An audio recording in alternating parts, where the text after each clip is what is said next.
रहमत ड्रामे की आज की किस्त में आपने देखा कि रुमैसा की असलियत सामने आने के बाद माजी का इस तरह अचानक से मर जाना समझ से बाहर है कि अब ड्रामा और कितना घसीटेंगे। आज के एपिसोड में अगर माजी बच जाती और आलम को रुमैसा की असलियत पता चल जाती, क्योंकि परीक्षे और बारी की शादी भी हो चुकी है, तो ड्रामा अपने इख्तिताम को पहुंचता। इतनी ज़्यादा एपिसोड्स होने के बावजूद भी अम्मा जी को बगैर कुछ बताए मार दिया और रुमैसा फिर वहीं की वहीं।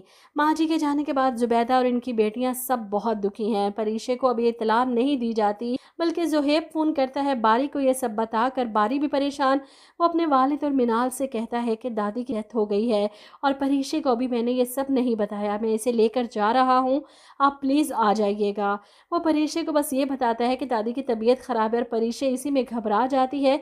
फ़ौरन चलें। ये लोग घर पहुँचती है और घर के बाहर ही लोगों का हजूम और अंदर लोगों को रोते देख परीशे की तो चीखें निकल जाती हैं। घर पर दादी का जनाजा पड़ा है, इधर अलीज़े का भी रो रो कर बुरा हाल। ज़ुहेब इजाज़त लेता है जनाजा उठाने की, तो अलीज़े रोते हुए कहती है थोड़ी देर और रहने दें, मत लेकर जाएं दादी को।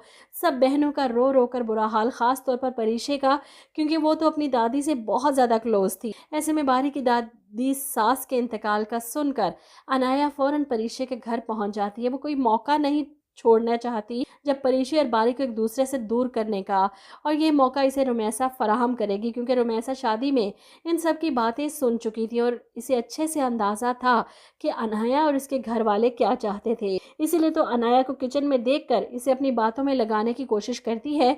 मैं जानती हूँ कि तुम्हारी और बारी की मंगनी हुई थी, लेकिन इस परीक्षे की वजह से बारी ने तुम्हें छोड़कर उससे शादी कर ली। मैं तुम्हारे साथ हूँ। परीक्षा और इसकी माँ दोनों ही बहुत चालाक औरतें हैं। मैं भी कैसे अब तक इन लोगों को बर्दाश्त कर रही हूँ, इनकी वजह से तो मेरी ज़िंदगी में जहन्नुम बनी हुई है। वैसे सच कहूँ ना, तुम्हारी और बारी की जोड़ी तो चांद और सूरज की जोड़ी लगती है।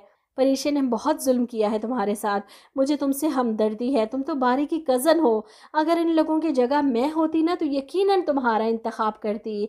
अनाया तो अपनी जैसी औरत मिल जाने पर खुश है। परीक्षा और बारी को एक दूसरे से दूर करने के लिए वो इस औरत का इस्तेमाल कर सकती है। वहीं बारी शादी के अगले ही दिन होने वाली इस ट्रेजिडी के बाद काफ़ी परेशान भी है। इन दोनों का रिसेप्शन भी ना हो सका और दादी की वफ़ात के बाद परीक्षा भी कई दिनों से अपनी अम्मी के घर पर है। बारी इसे अपने साथ ले जाना चाहता था, लेकिन कह नहीं सका। इसके दिल जो ही करता है इसे तसल्ली देता है, क्योंकि दादी के जाने का दुख इसे भी है।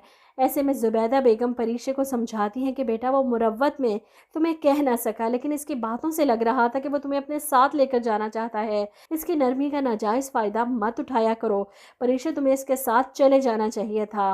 लेकिन परीक्षा तो इस वक्त अपनी दादी के गम में है और ये गम इसे किसी और की तरफ देखने की इजाज़त ही नहीं दे रहा।